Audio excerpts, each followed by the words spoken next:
makabusog ang gipahigayong parada sa 40 ka lechon baboy sa 13th Binulig Festival 2025 sa Agri-Village nga gipangunahan sa City Agriculture's Office kung diin gidugok sa katawhan bisan pa man sa kainit sa panahon aron makapalit og makakaon sa barato og lamian kaayo nga lechon. Ang Lechon Festival usa kini ka contest nga nagpakita sa kahanas sa mga lechonero pinaagi sa pagtimpla ni ini. Apil na ang pagpamaligya sa barato nga presyo sa kantidad nga 500 pesos. Kung diin 800 pesos kini sa local market og pinaagi sa pakigtambayayong sa Pigrolac Premium Hog Feeds.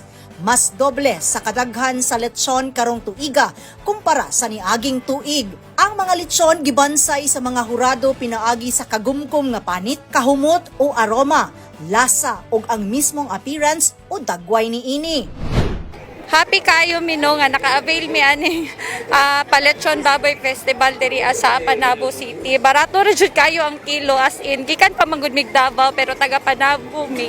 And then ang mga negosyante pod na mga nagalechon nga nahatagan silang chance nga maka-join ani nga event o ano pod sa mga taga Panabo nga maka-try sila ani nga Lechon Festival.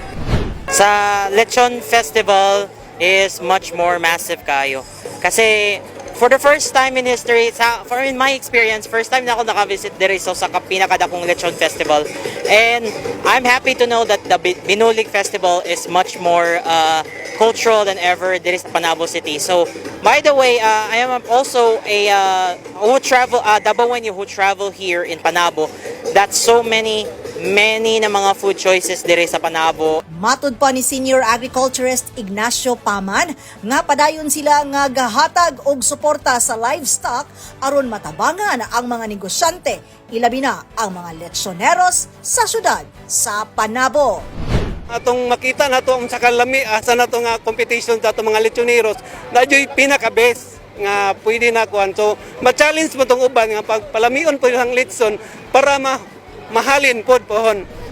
Kauban sa kamera, si Christian Costaniemo, kini si Dali Amad nga gikan sa City Information Office Broadcast Services alang sa Frontline News Panabo.